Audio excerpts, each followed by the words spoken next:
राजा रघुवंशी हत्याकांड की साजिश इतनी गहरी थी कि कफन पहले घर भेजा गया, राजा का शव घर बाद में पहुंचा। तो इस हत्याकांड के आए दिन नए नए खुलासे होते जा रहे हैं। जहां राजा रघुवंशी की शादी 11 मई को सोनम से हुई थी, तो 20 मई को दोनों हनीमून के लिए मेघालय के लिए रवाना हो गए। लेकिन 23 मई को राजा रघुवंशी गायब हो गया और 2 जून को राजा रघुवंशी का शव एक गहरी खाई में बरामद हुआ। तो लोगों ने राजा की मौत को लेकर अलग अलग कयास भी लगाए, लेकिन पोस्टमार्टम ने यह साफ कर दिया कि यह हादसा नहीं था, बल्कि सोची समझी हत्या की एक साजिश थी। जब राजा की लाश घर लौट रही थी, तो उससे पहले ही कफन और फूल घर पहुंचा दिए गए थे।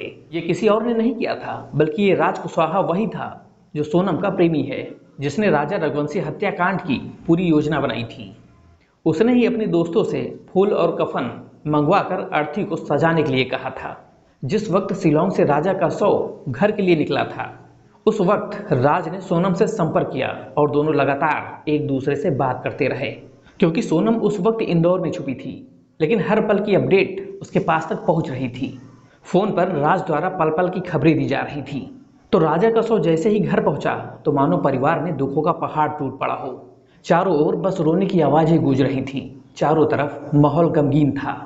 लोग सोच रहे थे कि ये कैसे हो सकता है, राजा मुझे छोड़कर कैसे जा सकता है। राजा के पिता फूट फूट कर रो रहे थे। राज उनको तसल्ली दे रहा था। ये वही राज था जिसने राजा हत्याकांड को अंजाम दिया था। लेकिन राज कुशवाहा राजा के परिवार वालों को तसल्ली जरूर दे रहा था, लेकिन वहीं दूसरी ओर राज और सोनम को तसल्ली तब मिली जब राजा की चिता में आग लगा दी गई।